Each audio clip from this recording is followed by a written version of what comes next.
Pastor Dave from Dave777 and Dave's Guitars 777 or Dave's Guitars, depending on where you're looking, but on YouTube, Dave Guitars 777. And I did a video when I first got this guitar, but the mic was placed up a little too high because that's the way I had it placed with the two Carvins that I was trying to compare it to at the time. And now not only is it a little bit, I don't have the Carvins anymore, but I also changed strings. I went from the 13s that came with it, which the last video was done with.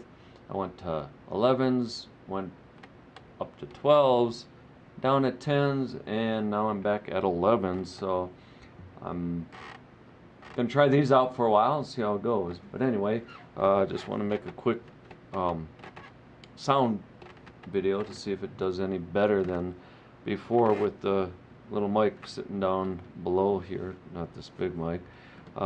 See if I can get a better sound quality than what I had last time, because last time it was just it just didn't come out right because the mic was up so high. The other thing different, if you haven't seen it on any of the Facebook or any place else, I added gold Gotoh, or Gotoh, depending on how you pronounce it, locking 510 Delta Series tuners. They are absolutely wonderful. 21-to-1 gear ratio. No, I don't get paid by them for anything, but I'll advertise it enough that maybe someday they will. But these are really, really nice. The Taylor does come with 18-to-1 tuners on the 314. That's what this is, a 314 CE. They come with 18-to-1 tuners, which are perfectly fine. But personally, I like gold a lot better. And I figured if I was getting gold, I was going to get locking tuners, because all my Carvin guitars had locking tuners, and I got really used to that and really liked that. And then I figured as long as I'm getting gold and getting locking, I might as well get better quality. So I found a really, really good deal. And again, I don't work for them or anything, but on Reverb.com you can find them at about the best price that I could find anywhere. So anyway, that's just a short little backstory on this, but just want to play it a little bit acoustically so you can hear it electrically. I won't even do it, because what it's going to do is pick up this mic, and maybe I'll shut the camera off and do a separate video that way. But just suffice it to say that electrically this guitar produces, as I said in the last video, unless you mess with the settings and everything on your amp and pedals or whatever else you might have hooked up, you get the exact same sound amplified as you do acoustically. And that is an awesome thing about the way Taylor's made their new three-way pickup system with the three little screws. You probably can't really see them with that camera, but there's three little adjusting screws that adjust the pickup against the back side instead of underneath the saddle, and each one covers two strings, so you can get an exact volume control of each set of two strings to get a better control over your overall volume. Also, I changed the saddle to a bone saddle, and so far I'm liking that a lot. Cut it down slightly from what the standard saddle was, not enough to bother with the geometry on it. Heard a lot of things on the internet about not supposed to do that and all that, but I talked to my Taylor tech, and he told me he would have done exactly the same thing I did for the little bit of change that I needed. So it wasn't worth pulling the neck off and shimming and everything for the little bit that I actually did take off of here. It's very little difference, but it was enough to really get me the action that I like and prefer on an acoustic guitar. Anyway, enough talk, and let's just play a little bit just so you can hear the tone of the guitar. And then I found a neat little metronome program on the computer that gives drum beat instead of just a metronome, because I did sell all my electric pedals, and one of them was the looper pedal that had built-in drums and all that. But this has drums on it that you can change whatever drum you want whatever cymbals you want, whatever type of beat you want, the beats per minute, all that kind of stuff can be changed on there, so you can practice as if you're practicing with a drummer that keeps good beat all the time. Amen. So anyway, here we go.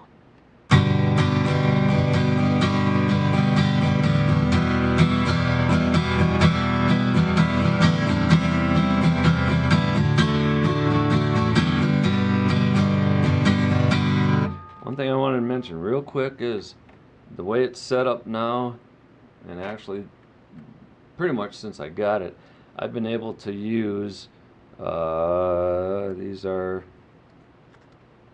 60s, which for most people is pretty light, but for me, because of the problems I have with my fingers and vibrations and all that, I was using 46s and then 53s, and 53s would cause too much vibration when I played my carbon the thicker carbon, the AC375, to where I had to use the 46 on that one. I could use the 53 on the electrics, but this is the first time I've ever been able to play with a higher pick than that, and it works great. Even once in a while, if I'm doing slower stuff, I can actually go to the red 73, which is even higher, and I might show a little bit of the difference in the tone, but the picks do make a big difference in your tone. The heavier pick, better the tone, depending on what type of music you're playing. But anyway, again, I don't advertise for anybody, but just what I like. They're the brain picks, and they work really good because they come back into shape a lot better than the standard nylon picks, and then they also last longer, and they don't bust in half. So anyway.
So that's 60. Here's a 73.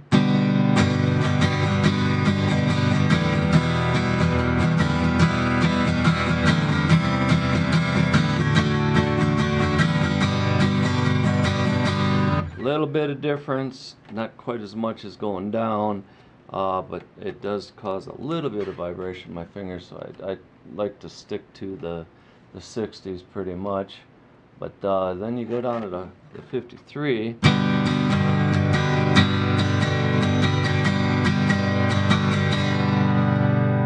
Back to 60. Quite a bit more difference. Then you go down to what my son calls paper picks, the 46 nylon.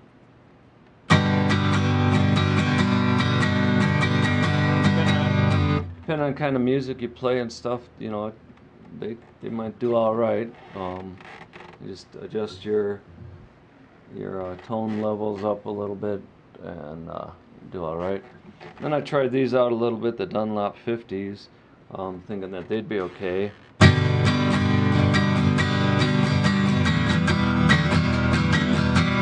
And sound-wise, I don't quite like them as much as the Brain Pick. And the fact that they're just smooth, they slide out of my fingers, whereas these Brain Picks are all, I don't know if you probably can't pick it up on the camera, but they don't move. So even if I do start getting the vibration and numbness in my fingers, these stick to my fingers a lot better Those other ones, they'll just go flying on me when I'm playing. But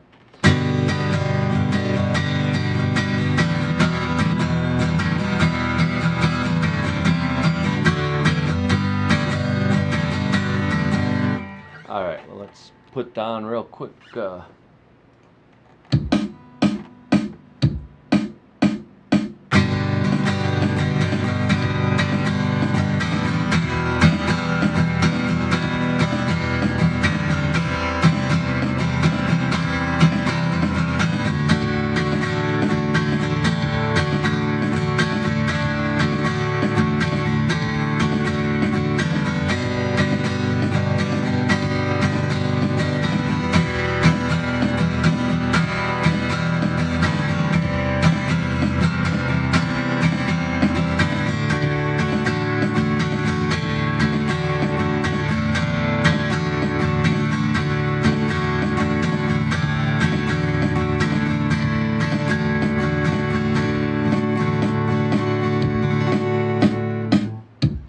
Anyway, for practicing, it really helps to practice and keeping a beat, so that when you start playing live, you can hold a beat. And if your drummer isn't all that experienced, you can keep the beat with you.